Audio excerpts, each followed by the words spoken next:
बिस्मिल्लाहिर्रहमानिर्रहीम अस्सलाम वालेकुम रहमतुल्लाहि वबरकातुहू।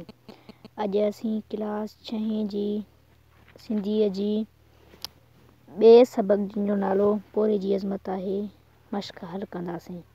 उनमें सभ खां पहिरियां आहे हे ॾिनल सुवालनि जो जवाबु ॾियो। जंहिंमें अलिफ आहे पोरियत लाइ नबी सॻोरे छा फरमायो। उनजो जवाबु आहे पोरियत लाइ नबी सॻोरे फरमायो आहे त पोरियत ख़ुदा जो दोस्त आहे। उनमें बे आहे मस्जिद नबीअ जी अॾावत में पाण सॻोरनि कहिड़ो हिसो वरितो। उनजो जवाबु आहे मस्जिद नबीअ जी अॾावत में पाण सॻोरनि सल्लल्लाहु अलैहि वसल्लम ॿियनि असाबिन वांगुरु कमु कयो। जीम आहे हिन सबक़ में छा जी अज़मत बयानु कयल आहे। मुंहिंजो जवाबु आहे हिन सबक़ में पोरे ऐं पोरियत जी अज़मत बयानु कयल आहे। पोइ आहे नंबर 2 हेठियनि लफ़्ज़नि जी माना लिखी पंहिंजे जुमलनि में कमु आणो। जंहिंमें सभ खां पहिरियां आहे निगाह माना सरसरी नज़र।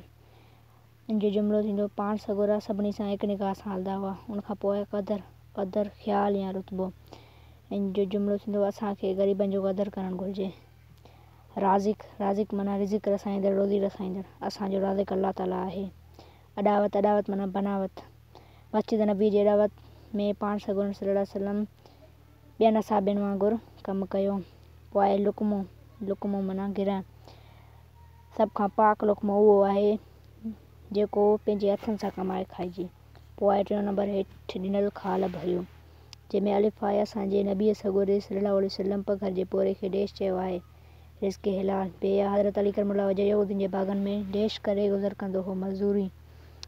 जीम हज़रत दाऊद अलैहिस्सलाम ॾेश ठाहे पेट गुज़र कंदो ज़रहूं। दाल सिंध जो मुहिब वतन आलिम मखदूम बिलावल बे ॾेश कमु कंदो हो खोरको।